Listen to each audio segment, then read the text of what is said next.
గురుగారు. శ్రీమాత్రే నమః. మేషాది ద్వాదశ రాశుల యొక్క ఫలితాలు మనం ఈ విశ్వావసునామ సంవత్సరంలో తెలుసుకోబోతున్నాం. ముందుగా ప్రేక్షకులందరికీ, సనాతన ధర్మ బంధువులందరికీ మీకు కూడా శ్రీ విశ్వావసునామ సంవత్సర ఉగాది శుభాకాంక్షలు. ధన్యవాదాలు. శ్రీ గురుభ్యో నమః. శ్రీమాత్రే నమః. విద్యుద్ధామ సమప్రభాం మృగపతి స్కంధస్థితాం భీషణాం కన్యాభిక్కరవాలకేట విలసదస్తా విరాసేవితాం హస్తైశ్చక్ర గదాసికేట విశికాం చాపం గుణం తర్జనీ బిభ్రాణాం అనలాత్మికాం శశిధరాం దుర్గాం త్రినేత్రాం భజ. శ్రీమాత్రే నమః. శ్రీ గురుభ్యో. గురుగారు, చాలా మందికి ఏ రాశి అనేది తెలియదండి. నక్షత్రం చాలా మందికి ఐడియా ఉండదు, ఏ రాశో తెలియదు. మరి మా జాతకాలు మేము ఎలా చూసుకోవాలండి?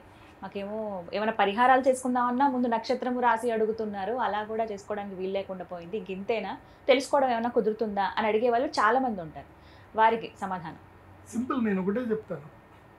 యస్య నాస్తి కిల జన్మపత్రిక యా శుభాశుభ ఫలప్రదాయిని అంధకం భవతి తస్య జీవితం దీపహీనమివ మందిరం ఋషి. దీని అర్థం ఏంటంటే, దీపము లేని గదిలో మనకి ఏది కనబడదు.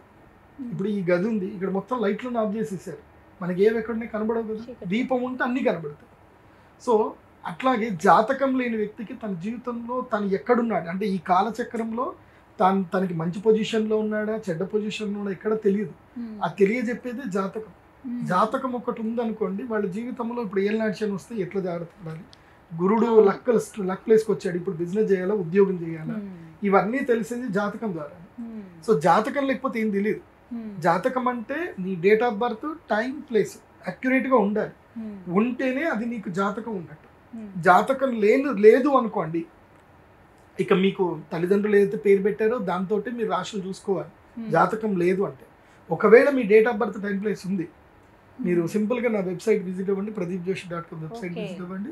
అక్కడ మీకు హోరోస్కోప్ డీటెయిల్స్ ఉంటాయి. మీ date of birth, time, place enter చేసి సబ్మిట్ చేస్తే మీ జాతకం మీకు PDF రూపంలో వస్తుంది. సో అక్కడ మీ జన్మ నక్షత్రము, జన్మ రాశి ఉంటుంది. సో దాన్ని బట్టి మీ జన్మ నక్షత్రం ఏంటి, మీ జన్మ రాశి ఏంటి చూసుకొని, అప్పుడు మేము ఈ మన ఛానల్లో చెప్పే నేనైతే రాశి ఫలాలు చెప్తానో అవి మీరు ఫాలో అవ్వాలి. ఇప్పుడు పత్రికల్లో ఎక్కడ చూసినా మీ రాశి ఏంది అనేది ఆ రాశి ఫాలో అవ్వాలి. జాతకం ఉంది, నంబర్ 1 ప్రిఫరెన్స్ ఏంది అని అంటే కనుక date of birth, time, place మీద వచ్చేదే ఒరిజినల్. అది లేదు అన్నప్పుడు, ఇప్పుడు నీ పేరు రాము అనుకో, పేపోరారి చిత్తా నక్షత్రం తులారాశి అవుతుంది. నీ పేరు శ్రీనివాసు అనుకో, అది కూడా చిత్తా నక్షత్రము తులారాశి అవుతుంది. లేదంటే దాక్షాయిణి అని పేరు పెట్టుకున్నారు, భూదాబాడ, పూర్వాషాఢ, సో పూర్వాషాఢ నక్షత్రం అవుతుంది, మకర రాశికి వెళ్ళిపోతుంది. సో ఇట్లా మీ యొక్క రాశిని ఏది తెలుసుకోవాలంటే, పేరు బట్టి చెప్పే రాశి 100% అయితే ఫలితాలు ఇవ్వదు. జన్మ నక్షత్రం అంటే పుట్టిన సమయంలో ఉన్న నక్షత్రము, రాశి మాత్రమే మోస్ట్లీ 80% యాక్యురేట్గా ఉంటుంది. అండ్ వన్ మోర్, రాశి ఫలాలు జనరల్ ప్రెడిక్షన్స్ అందరికీ ఇవి వర్తించవు. క్లియర్గా చెప్తున్నాను, రాశి ఫలాలు జనరల్ ప్రెడిక్షన్స్ అందరికీ వర్తించవు. నీకంటూ నీ ప్రత్యేకమైన దశ, అంతర్దశలు ఉంటాయి, అవి మాత్రం నీకు మాత్రం వర్తిస్తాయి 100%. రాశి ఫలాలు జనరల్ ప్రెడిక్షన్ అంటే అప్ టు 60 to 80% యాక్యురేట్గా ఉంటాయి. 60 to 60% అయితే కన్ఫర్మ్, 80% వరకు కొంతమందికి యాక్యురెన్సీ ఉంటుంది. కానీ నీకు 100% 80 to 100% యాక్యురెన్సీ రావాలి అని అంటే దశాంతర్దశలు తెలుసుకోవాలి. సో ప్రతి ఒక్క వ్యక్తికి దశాంతర్దశలు డిఫరెంట్గా ఉంటుంది. ఇప్పుడు మీరున్నారు, మీ అక్క చెల్లెలు ఉన్నారు, మీరందరూ ఇంట్లో ఒకే ఆర్థిక పరిస్థితుల్లో అందరూ ఒకే ఇంట్లో ఉంటున్నారు. కానీ అందరికి ఎవరి అదృష్టం వాళ్ళది, ఎవరి నాలెడ్జ్ వాళ్ళది, ఎవరి యోగాలు వాళ్ళవి. ఒకే ఇంట్లో ఉండే ఆడపిల్లలు, ఒక ఆవిడ తక్కువ చదువుకొని ఉండి పెళ్లి చేసుకున్న తర్వాత ఆవిడకి అదృష్టం రావచ్చు, ఒక ఆవిడ బాగా చదువుకొని జీవితాంతం ఉద్యోగం చేస్తూనే ఉండొచ్చు. చదువున్నంత మాత్రాన అదృష్టం వస్తుందని లేదు, చదువు లేనంత మాత్రాన దురదృష్టం అవుతారని లేదు. సో అదృష్ట దురదృష్టాలు చదువు మీద, స్కిల్ మీద పనిచేయవు. స్కిల్ అనేది జస్ట్ ఏదో బూస్టప్ చేయడానికి పనిచేస్తుంది తప్ప, ఎంత స్కిల్ ఉన్నా అదృష్టమే పనిచేస్తుంది. లైక్ ఎగ్జాంపుల్ చెప్పాలంటే రజనీకాంత్ గారు, ఆయన్ని నార్మల్ వ్యక్తి చూస్తే ఆయన స్వయంగా చెప్పారు, నేను ఒక గుళ్ళో కూర్చున్నప్పుడు నన్ను బిచ్చగాడు అనుకొని ఒక ఆవిడ డబ్బులు వేసి వెళ్ళింది, అప్పుడు నేను నవ్వుకున్నాను, దేవుడు గనక నాపైన అనుగ్రహం చేసి ఉండకపోతే నేను సినిమా స్టార్ అని తెలియదు. ఒక నార్త్ గుడిలో కూర్చున్నప్పుడు, నార్త్ ఇండియాలో గుడిలో కూర్చుంటే ఆమె గుర్తుపట్టుకుని డబ్బులు వేసి వెళ్ళిపోయింది. సో ఇది నా పరిస్థితి. ఆయన అహంకారానికి వెళ్ళా, ఆయన తిట్లే. సో భగవంతుడు నన్ను ఇట్లా కరుణించాడు అన్న ఒక పాజిటివ్నెస్లో ఆయన గొప్పవాడు. ఆ గొప్పతనం అనేది అందరికీ రాదు. అలాంటి బుద్ధి, అలాంటి విచక్షణ ఉంటే తప్ప దేవుడు అదృష్టాన్ని ఇవ్వడు అందరికీ. రూపము, యవ్వనము, గుణము, సద్గుణం కాదు. అదృష్టం అనేది భగవంతుడు ఇవ్వాలి. అది ఇస్తే అది ఎవరికి ఇవ్వాలో వాళ్ళకే ఇస్తాడు. దానం ఎవడు చేస్తాడో, ఎవరికైతే ఇచ్చే గుణం ఉంటుందో, ఎవరికైతే పంచే గుణం ఉంటుందో వాడికే భగవంతుడు అదృష్టాన్ని ఇస్తాడు. ఊరికే అందరికి ఇవ్వడు. సో కాబట్టి జాతకం చాలా ఇంపార్టెంట్. ఇప్పుడు నేను రాశిఫలాలు చెప్తాను, కానీ చెప్పేటప్పుడు మీరు జాతకం లేకుండా మీ ఇష్టం వచ్చినట్టు మీ పేర్లతో చెప్పుకొని గురుగారు కరెక్ట్ చెప్పలేదు, అన్ని రాంగ్ వెళ్ళిపోతున్నాయి అనుకుంటే అది మీ పొరపాటు, నా పొరపాటు కాదు. సరిగ్గా సరి చూసుకుని ఎవరి రాశి ఏదో నక్షత్రం ఏదో చూసుకుంటే తెలుస్తుంది, సరిపోతుంది. గురుగారు, ఈ విశ్వావసు నామ సంవత్సరంలో వృషభ రాశి వారి జాతక ఫలితాలు ఎలా ఉన్నాయో తెలియజేస్తారా? ముందుగా ఆదాయ వ్యయాలు, అవమానం, రాజపూజ్యం ఏ విధంగా ఉన్నాయి? శ్రీ గురుభ్యో నమః. శ్రీమాత్రే. వృషభ రాశి. వృషభం అంటే ఏంటంటే ఎద్దు కష్టము అని అంటారు. కాకపోతే ఎప్పుడో ఒక సంవత్సరానికి ఒక రోజు అయితే ఎద్దుకి ఏంటంటే చక్కగా బెల్లమన్నం పెడతారు, దండలు ఇస్తారు, పూజలు చేస్తారు, రెస్ట్ ఇస్తారు. దానికి ఒకరోజు గౌరవం వస్తుంది, ఒకరోజు. అట్లాగే ఈ వృషభ రాశి వారికి నేను మోస్ట్ ఆఫ్ ద వృషభ రాశి వారిని చూశాను. ఆల్మోస్ట్ అందరూ కష్టజీవులే, బాగా కష్టపడతారు. వాళ్ళకి ఆపర్చునిటీ మాత్రం రాదు. ఇప్పుడు మనం ఆఫీస్లలో చూస్తూ ఉంటాం కదా, హార్డ్ వర్క్ చేస్తారు, బాస్ దగ్గరికి అటు ఇటు తిరుగుతారు, ఎంతో హార్డ్ వర్క్ చేస్తారు. కానీ ఆపర్చునిటీ మాత్రం వేరే ఎవడికో వెళ్ళిపోతుంది. ఎంప్లాయీ ఆఫ్ ద ఇయర్ ఎవడికో వెళ్ళిపోతుంది. ఎవరైతే ఇంకా అంటారు కదా బూట్లు నాకేటోళ్ళు కొంతమంది ఉంటారు కదా, వాళ్ళకి వెళ్ళిపోతుంటే వీళ్ళు చూసి హార్డ్ వర్క్కి పెద్దగా వాల్యూ లేదు అనుకుంటారు చూడండి. అది వాళ్ళు ఆల్మోస్ట్ వృషభ రాశి వాళ్ళు చెప్తారు. ఎందుకోసమంటే అది వృషభ రాశి వాళ్ళకు ఉన్న శాపం అది. ఎందుకోసమంటే ఎద్దు, వృషభం అంటే ఏంటి అంటే ఎద్దు, గొడ్డు కష్టం. కానీ ఈ సంవత్సరం మాత్రం వృషభానికి గౌరవం ఉంది, నందికి పూజ చేస్తాడు. కాబట్టి ఈ సంవత్సరం నంబర్ 1 పొజిషన్లో ఉన్నది వృషభ రాశి. సో వాళ్ళ ఆదాయ వ్యయాలు ఎలా ఉన్నాయో చూద్దాం. వృషభ రాశి వారికి ఆదాయం 11, మాక్సిమం ఆదాయం 14 ఉంటుంది. అందులోపల 11 ఆదాయం ఉంది, వ్యయం 5 రూపాయలు ఉంది. సో ఈ సంవత్సరం రాబడే డబ్బులు వేసేసుకోవడం, ఇంకా ఎంత ఉంటే అంత డబ్బులు వేసుకోవడమే. సో ఏదైనా సరే ల్యాండ్లో ఏమైనా సేల్ అవ్వట్లేదు, ఈ సంవత్సరం సేల్ చేసేసుకోండి, మంచి డబ్బులు వస్తాయి. వచ్చిన డబ్బులు తీసుకొని ఏది అవసరమైన కరెక్ట్గా ఎక్కడ పెట్టుబడి పెట్టాలో అక్కడ పెట్టుబడులు పెట్టుకోండి. కాకపోతే వడ్డీలకు మాత్రం తిప్పొద్దు. వడ్డీలకు తిప్పేది ఉంటే సేల్ డీడ్ చేసుకొని వడ్డీలకు తిప్పండి వృషభ రాశి. ఎందుకోసమంటే మీకు ఏమైందంటే 11 ఇంటి నుంచి 10వ ఇంట్లోకి రాహు వచ్చాడు. సో 10వ ఇంట్లోకి రాహు వస్తే ఏం చేస్తాడు అంటే అత్యాశ చూపించేసి వడ్డీలకు ఎక్కడికో మీరు డబ్బులు ఇస్తారు. ఎవరో 2 రూపాయలు వడ్డీ ఇస్తూ ఉంటారు, ఓన్లీ నోటు పత్రం రాసి ఒక చెక్ ఇస్తారు. మీరు దాన్ని తుడుచుకోవడం కూడా పనిచేస్తుంది చెప్తున్నా. ఏది నోటరీ పత్రము, తర్వాత ప్రామిసరీ నోట్ పత్రం. మీకు చెమట తుడుచుకోవడానికి కూడా పనిచేయదు, కన్నీళ్ళు తుడుచుకోవడానికి కూడా పనిచేయదు. ఎందుకోసం తుడిచిన కొద్దికి కన్నీళ్ళు వస్తాయి తప్ప అది కరిగిపోతుంది తప్ప అది ఎందుకు పనికిరాదు. అది పట్టుకొని మీరు కోట్ల చుట్టూ తిరగాలి తప్ప దేనికి పనిచేయదు. కాబట్టి వృషభ రాశి వారు ఒక్క తప్పు మాత్రం చేయకండి. ఏది నోటరీ పత్రాలు పెట్టుకొని చెక్కులు పెట్టుకొని డబ్బులు ఎవరికి ఇవ్వకండి. ఒకవేళ ఇచ్చే పరిస్థితి వస్తే మీకు అంత వడ్డీ కావాలి అనుకుంటే ఆస్తి సబ్ రిజిస్టర్ ఆఫీస్లో సేల్ డీడ్ చేసుకొని, జీపీఏ కూడా కాదు, సేల్ డీడ్ చేసుకొనే అప్పుడు వడ్డీలకు ఇవ్వండి. ఇది మాత్రం బాగా గుర్తుపెట్టుకోండి. ఇది ఎడిటర్ గారు ఇది సపరేట్గా షార్ట్ కట్ చేసి అందరికీ ఇవ్వండి. సో వృషభ రాశి 11 ఆదాయం 11 బాగుంది, వ్యయం 5. తర్వాత వీళ్ళకి రాజపూజ్యం 1, అవమానం 3. మెచ్చుకునే వాళ్ళు ఒకళ్ళు ఉంటే తిట్టేవాళ్ళు 3 ఉంటారు. ఆ తిట్టేవాడు ఎవడో కాదు, మీరు డబ్బులు ఇచ్చిన వ్యక్తే మిమ్మల్ని తిడతాడు. బాగా గుర్తుపెట్టుకోండి. వృషభ రాశి చేబదుళ్ళు ఈ సంవత్సరం కుదరదు. సంపాదించుకోండి, వేసుకోండి, వ్యాపారం చేయండి. వృషభ రాశి వారికి ఈ సంవత్సరం రాశి ఫలాలు కనుక చూస్తే ఎట్లా ఉంది అని అంటే ఈ సంవత్సరం వీళ్ళకి 11వ స్థానంలో శని వచ్చాడు. శని అందరినీ ఏడిపిస్తాడు, కానీ వీళ్ళకి అదృష్టాన్ని ఇస్తాడు.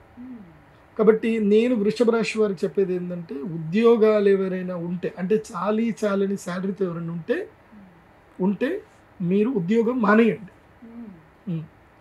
సో మళ్ళీ ఈ వీడియో చూస్తూ ఎడిటర్ గారు ఒకవేళ మీరు వృషభ రాశి అంటే ఉద్యోగం మానకండి. ఒక మా కెమెరామెన్ లేచి వెళ్ళిపోతున్నాడు, నేను మానేస్తున్న గురుగారు. నేనేమంటానంటే ప్లాన్ బి స్టార్ట్ చేసుకోండి. వృషభ రాశి వారికి ఈ సంవత్సరం నుంచి అంటే ఉద్యోగం మానేయమంటే చాలామంది టపాలని గురుగారు చెప్పేస్తారు, అట్లా కాదు. ప్లాన్ బి, మెల్లిగా ఏదైనా కొత్త వ్యాపారం వైపు ప్లాన్ చేసుకుంటూ మెల్లిమెల్లిగా బిజినెస్ చేసుకుంటూ వెళ్ళండి. చాలా సింపుల్ వే బిజినెస్ ఒకటే, మనం పని చేస్తూనే ఫోన్ల ద్వారా బిజినెస్ చేయగలిగేది ఒకటి ఉంటుంది. అదేంటంటే రియల్ ఎస్టేట్ బ్రోకరైజేషన్. అది ఒక్కటి మీడియేషన్ కనుక చేస్తే బాగా సంపాదించుకోవచ్చు. కాబట్టి వృషభ రాశి వారికి నేను చెప్పేది ఏంటంటే ఏదైనా మంచి వెంచర్ చూసుకోండి. ఆ వెంచర్ దగ్గర మీకు రోజు టైం దొరికితే రోజు కానీ లేదంటే సాటర్డే సండే కానీ అక్కడ ఒక టెంట్ వేసుకొని కూర్చోండి. అదృష్టం మీ దగ్గరికి వచ్చేస్తుంది. ఎవరో ఒకళ్ళు ఎవరు వచ్చినా వాళ్ళ బయ్యర్ ఓనర్ పేరు రాసి పెట్టుకోండి. ఎవరైనా కొనడానికి వస్తే వాళ్ళ పేరు రాసి పెట్టుకోండి. ఓనర్లని బయ్యర్లను కలపండి, డబ్బులు సంపాదించుకోండి. నేను పిల్లాడికి ఈ విషయం చెప్పాను. ఇక్కడనే మన ఇది మహేశ్వరంలో ఒక వెంచర్ ఉంటుంది అనమాట. ఆ వెంచర్లో నువ్వు ఇక్కడనే టెంట్ వేసుకొని కూర్చోరా, నీ జీవితం బాగుపడుతుందని చెప్పాను. వాడు అక్కడనే టెంట్ వేసుకొని కూర్చున్నాడు. 6 నెలలు టెంట్ వేసాడు. మొత్తం ఆ వెంచర్లో 200 మంది ఫ్లాట్స్ ఉంటాయి. 200 మంది ఓనర్లలో 170 మంది ఓనర్ల నంబర్లు దొరికిపోయాయి. ఇంకేంది, ఎవడన్నా కొనడానికి వస్తే సార్ ఇది ఉంది సార్ ఇది ఉంది సార్ అని. ఓనర్లు మారుతున్నారు, బయ్యర్లు మారుతున్నారు, కానీ వీడి కమిషన్ మాత్రం మారట్లేదు, వస్తానే ఉన్నాయి కమిషన్. కాబట్టి బాగుంది, కమిషన్ మాత్రం వస్తుంది. అట్లాగే ఏదైనా ఒక మంచి వెంచర్ ఎంచుకోండి. ఇది ఆల్మోస్ట్ అందరికీ చెప్తున్నాను. కానీ వృషభ రాశి వారికి మాత్రం అదేదో పలకరించినోడు కొనేయడానికి ముందుకు వస్తాడు. వృషభ రాశి వాళ్ళకైతే మీ అదృష్టం ఉంది కాబట్టి అట్లా ఏదైనా వ్యాపారం జోలికి వెళ్ళండి. ముఖ్యంగా బిజినెస్ చేయండి, మీడియేషన్ బిజినెస్ చేయండి. స్టాక్స్ ఏవైనా ఇట్లా మిరపకాయలు కొనడమో లేకపోతే పత్తి కొనడమో ఇట్లా అన్ని కొని అమ్మడమో చేయడమో, లేదంటే దేనైనా ఇప్పుడు రొయ్యలు ఉంటాయి, రొయ్యలు కొని వాటిని ఇవి చేసేసి మళ్ళీ అమ్మడం. సో అట్లాంటివి మార్కెటింగ్ బిజినెస్ చేయండి. వృషభ రాశి వారికి ఈ సంవత్సరము ఎంత మార్కెటింగ్ చేసుకుంటే అంత లాభం ఉంటుంది. యాక్టివ్గా ఉండండి, పడుకోవద్దు. ఇంకా యాక్టివ్గా ఎంత ఉంటే అంత మంచిది వృషభ రాశి వారికి. ఓకే, సో వృషభ రాశి వారికి ఈ సంవత్సరము గురుగ్రహం యొక్క అనుగ్రహం బాగా ఉంది. ఏది కానీ నవంబర్ డిసెంబర్లో మాత్రం అన్నదమ్ములతో గొడవ వస్తుంది. ఒకవేళ గనక ఈ వృషభ రాశిలో గనక జన్మించినటువంటి వాళ్ళకి అన్నదమ్ములతో గొడవ వస్తుంది. కాబట్టి మొట్టమొదట మీ అన్నదమ్ములతో ప్రేమగా మాట్లాడుకునేడానికి చూసుకోండి. నవంబర్ డిసెంబర్లో ఆస్తి తగాదాలు వస్తాయి, కోర్టు డిస్ప్యూట్లు వస్తాయి, మీరు నమ్మక ద్రోహంతో మోసపోయే అవకాశాలు వస్తాయి. అక్టోబర్ నవంబర్ ఈ టైంలో మాత్రం జాగ్రత్తగా ఉంటే చాలు. మిగతా టైం అంతా కూడా అబ్సల్యూట్లీ వండర్ఫుల్ టైం. ఎందుకోసం అంటే ఈ మధ్య మనము కుంభమేళ చూసాం. ఇది ప్రయాగరాజ్లో చూస్తే ఒక బోట్లు నడిపించే వ్యక్తి బోట్లు లీజుకి తీసుకొని రెంట్లకు తీసుకొని 35 కోట్లు సంపాదించాడు. ఎంత ఆశ్చర్యకరమైన విషయం. అంటే అదృష్టం అంటే అట్లాగే ఉంటుంది. నామాలు పెట్టి ఓన్లీ బొట్లు నామాలు పెట్టినోడు దాదాపుగా ₹1 కోటి సంపాదించాడు. ఎట్లా చేశారు? వేప పుల్లలు అమ్మవాళ్ళు కూడా ₹1 కోటి సంపాదించారు. సో అదృష్టం ఉండి తెలివితేటలు కొంచెం సపోర్ట్ చేస్తే డబ్బులు బాగా సంపాదించవచ్చు. కాబట్టి మళ్ళీ అందరికీ చెప్తున్నాను, ఇంకా మనకి గోదావరి పుష్కరాలు వస్తున్నాయి. మరి దానికి ప్రిపేర్ చేసుకోండి. మరి పుల్లలు అమ్ముతారా లేకపోతే బోట్లు అమ్ముతారా అని. సో వృషభ రాశి వారికి మాత్రం లక్ టైం ఉంది. ఈ సమయాన్ని చక్కగా సద్వినియోగం చేసుకోండి. మళ్ళీ రాదు. ఈ లక్ టైము 2.5 సంవత్సరాలు ఉంటుంది. 2.5 ఇంకాస్త మెరుగ్గా ఉండాలి, ప్రతి అవకాశాన్ని అందిపుచ్చుకోవాలంటే కనుక ఏమైనా పరిహారాలు చేసుకుంటే మంచిదండి దైవారాధన విషయం? ఏదైనా ఒకటి పరిహారం ఏంటంటే, ఫస్ట్ నేను ప్రాక్టికల్ ఆస్ట్రాలజర్, మీకు తెలుసు. మనం అట్లా ఇట్లా అందరికి చెప్పాం. శుక్రవారం సాయంత్రం మందేస్తే మీకు అదృష్టం వస్తుందని ఇట్లాంటివి మనం చెప్పాం. నేను చెప్పేది ఏంటంటే, ఫస్ట్ ఒక ఆస్ట్రాలజర్ని కలవండి.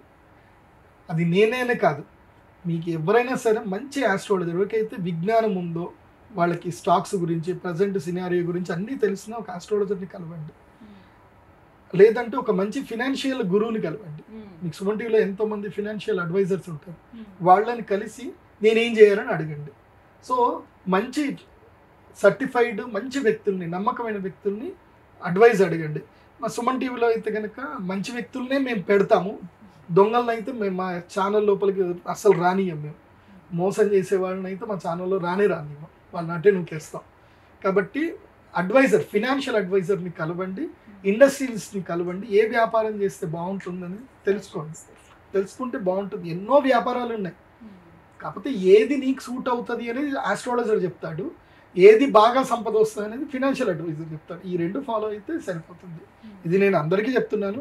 ఇది ఎవరెవరికి అంటే ఈ సంవత్సరం వృషభ రాశి వారికి, సింహరాశి వారికి, తులారాశి, ధనస్సు రాశి, మకర రాశి, కుంభరాశి, ఈ 6 రాశులకు చెప్తున్నాను. వీళ్ళందరూ ఫినాన్షియల్ అడ్వైజర్ని కలవాల్సిందే. వీళ్ళందరూ ఉద్యోగం మానేసి బి ప్లాన్లోకి వెళ్ళాల్సిందే. అయితే బాగుంటుంది. ఇది వృషభ రాశి. ఇది వృషభ రాశి. ధన్యవాదాలు గురుగారు.